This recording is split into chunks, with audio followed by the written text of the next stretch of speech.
ഏതാനും സമയത്തിന് മുമ്പ് നമ്മുടെ കട്ടപ്പനയിൽ രണ്ടാമത് കറി ചോദിച്ചതിന് ഹോട്ടലിൽ അടി നടന്ന വാർത്ത കൂടി കണ്ടുകൊണ്ടാണ് ഞങ്ങളുടെ കൊല്ലം ജില്ലയിൽ സലാഡിന് അടി നടന്ന വാർത്ത രാവിലെ മുതൽ നടക്കുന്നതായി കണ്ടത്. അവിടെ കാറ്ററിംഗ് തൊഴിലാളികളോ അല്ലാതെയൊക്കെയായി ബന്ധപ്പെട്ടാണ് അടി നടക്കുന്നത് എന്നാണ് അറിയാൻ കഴിഞ്ഞത്. ഏതായാലും പപ്പടം, പൊറോട്ട, മിക്സർ അടക്കമുള്ള വ്യത്യസ്ത വസ്തുക്കൾക്കായി നടന്ന അടിക്ക് ശേഷമാണ് സലാഡിന് വേണ്ടിയുള്ള അടി വളരെ അതികഠിനമായി നടന്നത്. അപ്പോൾ നമ്മൾ വിചാരിക്കും ഈ സലാഡിന് വേണ്ടി അടി നടക്കുന്നത് അപൂർവമായിട്ടായിരിക്കും എന്ന് കരുതുന്നവരുണ്ടാവും. സത്യമാണ്, അടിവരെത്തിയത് അപൂർവമായിരിക്കും. പക്ഷേ നമ്മുടെ ഈ പ്രദേശത്തെ വളരെ ആൾക്കൂട്ടം നിറഞ്ഞ കല്യാണങ്ങൾക്ക്, അതായത് പെണ്ണിൻ്റെ വീട്ടുകാർക്കോ ചെറുക്കൻ്റെ വീട്ടുകാർക്കോ രണ്ടു പേർക്കുമോ തിരിച്ചറിയാൻ കഴിയാത്തവണ്ണം പതിനായിരങ്ങൾ ആൾക്കൂട്ടങ്ങൾ സംഗമിക്കുന്ന ഇടങ്ങളിലൊക്കെ ഇതുപോലെയുള്ള കശവിശയും അടിയുടെ വക്കോളം എത്തുന്ന ഒരുപാട് സംഗതികളും പലപ്പോഴും നടക്കാറുണ്ട്.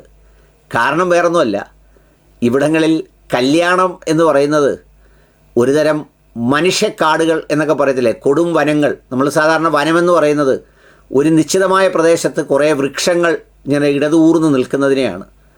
ഇന്ന് ഇവിടങ്ങളിലെ കല്യാണം എന്ത് ഭ്രാന്താണെന്നറിയില്ല, ഇതുപോലെ പതിനായിരങ്ങളെ കൂട്ടി എന്തൊക്കെയോ പ്രമാണിത്തം കാണിച്ച് പലയിടങ്ങളിലും ഇതുപോലെ ശാശി നടന്ന് തട്ടുകൊടുത്ത് തെള്ളുമൊക്കെ നടന്ന് പലയിടത്തും അങ്ങോട്ടും ഇങ്ങോട്ടും തർക്കങ്ങളും വഴക്കമുണ്ടായി ഒക്കെയാണ് പിരിയുന്നത്. അധികം താമസിയാതെ ഈ പ്രദേശത്ത് നിന്ന് ഇനിയൊരു വാർത്ത കേൾക്കാൻ കഴിയും. ഇപ്പോൾ ഈ പുതിയ ദേശീയപാത വന്നതോടുകൂടി ഹൈവേ സൈഡിലുള്ള ഓഡിറ്റോറിയങ്ങളൊക്കെ ഇനി കുറച്ച് ബുദ്ധിമുട്ട് വരും, വണ്ടി പാർക്ക് ചെയ്യാനുമൊക്കെ. അപ്പോൾ അകത്തോട്ടുള്ള റോഡുകളിലെ സ്ഥലങ്ങളിലൊക്കെ ആയിരിക്കും കല്യാണം നടത്തുക. അവിടങ്ങളിൽ നാട്ടുകാരിറങ്ങി 5 പേരെ വെട്ടിക്കൊന്നു എന്നൊക്കെ പറയുന്ന വാർത്തകൾ ഇനി താമസിയാതെ കേൾക്കേണ്ടി വരും. എന്താണെന്ന് വെച്ചാൽ, ഒരു വെളിവും വെള്ളിയാഴ്ചയും ഇല്ലാതെ, യാതൊരു കണക്കും കയ്യുമില്ലാതെ കാണുന്നവരെല്ലാം കൂടി കാണുന്നവരെയെല്ലാം വിളിച്ചു കൂട്ടി.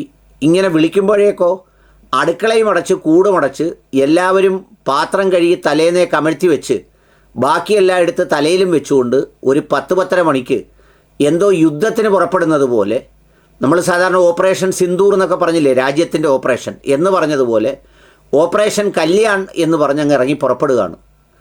ഈ പുറപ്പെട്ട് നേരെ ഇവിടെ ഓഡിറ്റോറിയത്തിലേക്ക് വരിക.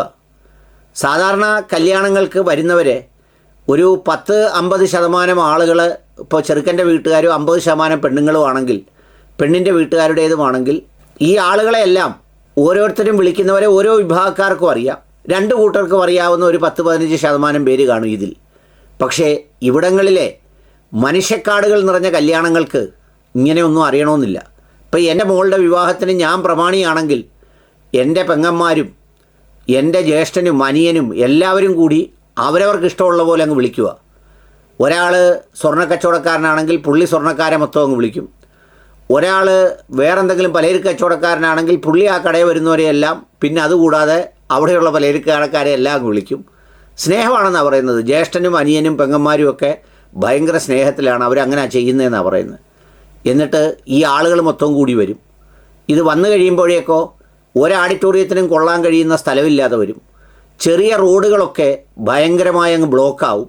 ആ ബ്ലോക്കാവുമ്പോൾ ആ പ്രദേശത്തു കൂടി പോകുന്ന സാധാരണക്കാരായ ആളുകൾ അങ്ങ് വലയും.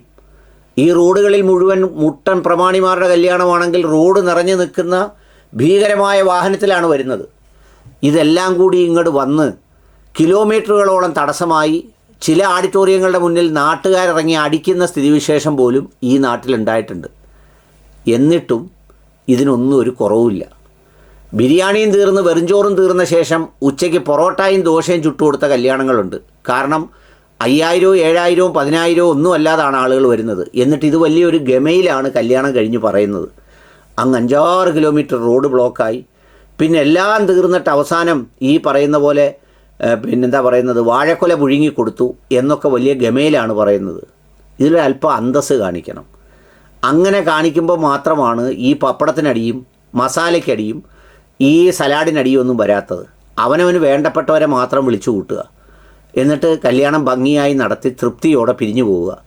നമ്മുടെ കല്യാണം മൂലം ഈ നാട്ടുകാർക്കും ചുറ്റുപാടുമുള്ളവർക്കൊക്കെ ഒരു ബുദ്ധിമുട്ടും ഒരു മലിനീകരണവും ഉണ്ടാകാത്ത വിധം അന്തസ്സായും യോഗ്യതയോടെയും നിർവഹിക്കാൻ പഠിക്കുക. ഇല്ലെങ്കിൽ ഇത്തരം ചടങ്ങുകളിൽ ഇനി ഞാൻ നേരത്തെ പറഞ്ഞതുപോലെ സലാഡിനടി മാത്രമല്ല, ഈ പറയുന്ന മറ്റു പലതിനും ഉണ്ടാവും. നേരത്തെ പപ്പടത്തിനടിച്ചപ്പോഴും അതുപോലെ തന്നെ പിന്നെ മിക്സറിനടിച്ചപ്പോഴും ഒക്കെ എനിക്കൊരു വിഷമമായിരുന്നു, ഇത്രയും ചെറിയ കാര്യങ്ങൾക്കാണല്ലോ അടിക്കുന്നതെന്ന്. ഇപ്പോൾ സലാഡിനായപ്പോൾ അതങ്ങ് മാറിക്കിട്ടി. എന്തായാലും സലാഡിന് വേണ്ടിയാണല്ലോ ഇതെല്ലാം എന്നോർത്തു. ജീവിതം തന്നെ സലാഡിന് സമർപ്പിക്കപ്പെട്ടവർക്ക് ഇതും സമർപ്പിക്കുന്നു.